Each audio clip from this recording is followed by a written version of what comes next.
Hi, everyone. You're listening to Live with Necee. I am your host, Opal Bailey.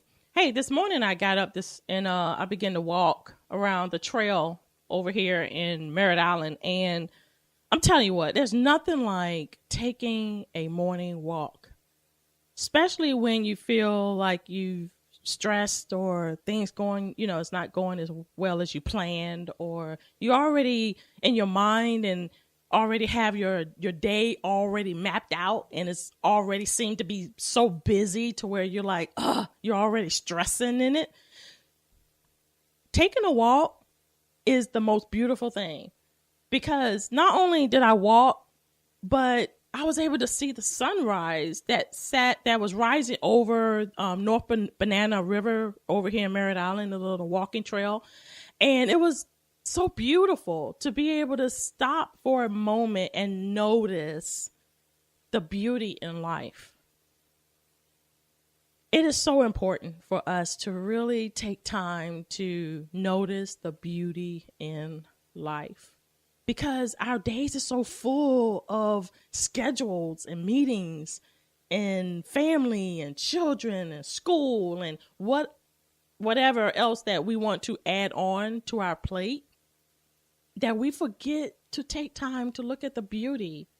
There was a movie that I seen, and I don't know if you've seen it, but if you have, then you know what I'm talking about. But if you haven't, it's called A New World.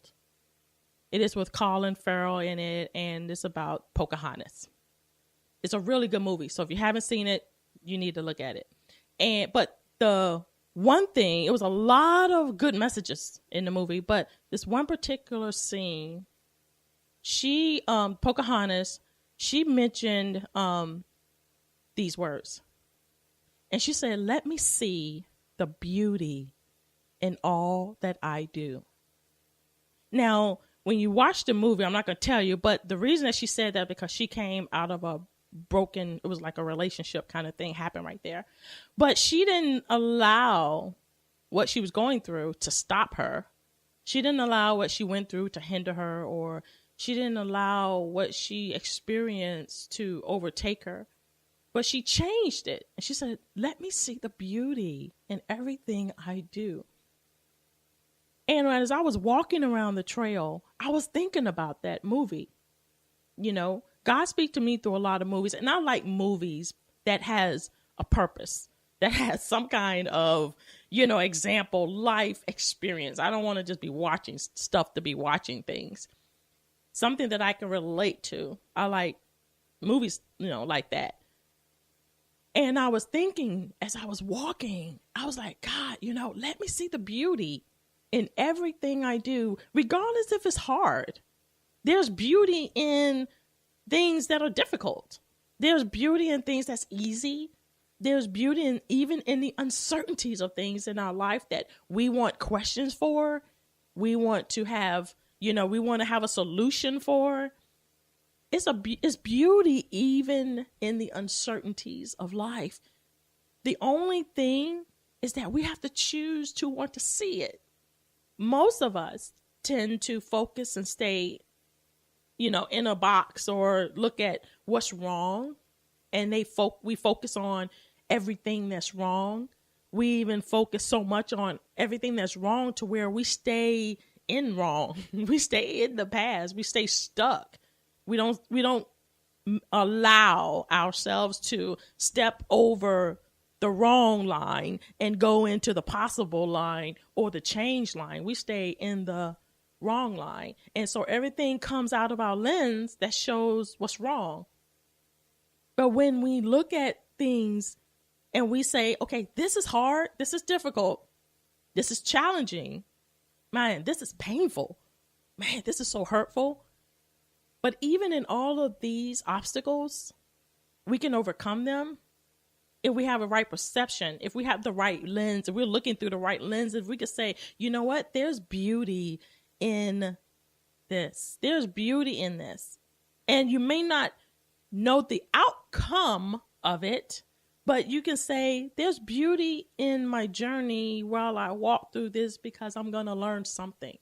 And most of the time when we go through a lot of stuff, it's because God want to teach us character. Some things we need to be determined to do or to let go or to press on. Sometimes we need perseverance. Sometimes we give up too easily. Sometimes we want things so quick and easy that when it's hard and challenging and difficult, we fall apart and we stop. And then you know that once you stop, you're right back at the start line again, and you're starting again. But then there's sometimes when we go through things or situations come in our life, we got to just run. We got to just press through that blockage and see the beauty. When I'm talking, I'm thinking of, those who run, the racers. And as they're at the starting line, I'm picturing them like looking at the beauty of the finish line, looking at the beauty of, hey, I've trained. The beauty of me training, being prepared, ready for this moment, and the beauty to finish. Whether they finish first or they finish last, it doesn't matter, because the race is not given to those that are swift, but it's given to those that endure. So there's some enduring that we have to do, because if we want something swift and easy, we're gonna, it's not gonna last.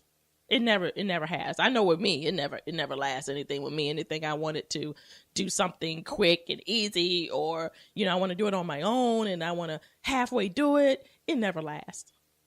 But when you endure things, when you're going through things, I hear people say, hey, if no one could talk to me about something in my life if I've never seen them go through something in their life.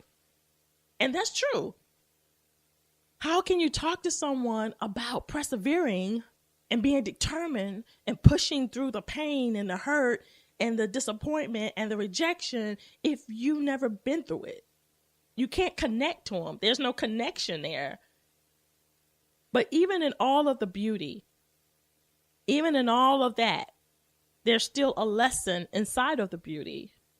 And you come out even richer. You come out even stronger, even beautiful. It's just like the diamond in the rough. It's a rock. Then they just hammer it, chisel it. Some of it got to go into fire, intense fire. And then the finished product is beautiful. But it had to go through the stages to be beautiful. We want the beautiful at the end. We want the finished product. But we don't want to go through the stages of our life to get to that part. It's so important for us to take the time to really look at the beauty in everything that we do.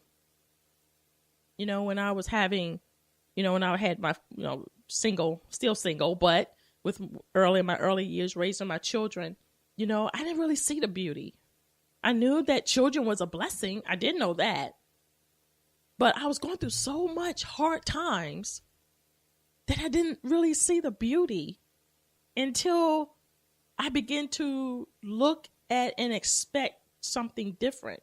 Sometimes in the midst of our hardship, we have to pull out what I consider that little bit of fight. And sometimes it may be just as minute as a mustard seed, just small, can't really see it. But each one of us has a fight on the inside of us.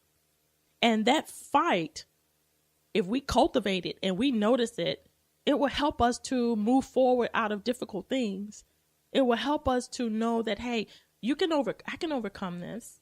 I'm going to grow in this. I'm going to learn from this. I'm going to be better in this. My family going to be better. My wife is going to be better. My husband is going to be better. Whatever place you in life is going to be better. And I'm not talking about wishful thinking. You're constantly thinking positive all the time. That has its place, but I'm not talking about that. But I'm talking about when you're going through things and when situations in your life or things just doesn't seem to add up. You just don't know what to do. You're being bombarded on every corner. Every situation is coming and everything is just coming at you all at one time. And sometimes you just want to hide or stop or quit. Think about the fight that's in you. Let that fight be that wheel that turns, and take the struggles and take the hurt and move it and let it transform into character integrity, perseverance, determination, no excuses, loving of yourself. I can think of plenty of times in my life when, oh my gosh, stuff has been so difficult, and one particular time is, I used to work a 12-hour shift job, single mom, 4 girls, and it was rough, man. I'm telling you, I would leaving my job, I would fall asleep at the light. That's how bad and how much work I did. I will actually fall asleep at the light. There are times when I left work, I will be crying, driving home because I was so tired, not only of the amount of hours we was working, and it was at a warehouse. So we stood on our feet all night long, but I was tired as a single mom. I was tired of the struggle. I was like, God, when, why? I did all of the things that we asked. When, why, how, where, all of those things. But yet there was a fight in me that I wouldn't give up, that I was going to continue. I was going to persevere. I didn't know how my life will end up. I didn't know where I would be, but I had a fight. I had that determination. I had that perseverance because I kept going to work even when I didn't want to work, even when I did not want to get up, even when my body was so tired, I did not want to get up. I still kept going. I still showed and gave my boss my 100%, no matter what job he asked me to do. If it wasn't on my description, I still did it. And I believe that the more you do things, the more you see things in a different view, in a different light, and you see it as beautiful, you'll begin to see how it's shaping you in the person that you were really meant to be.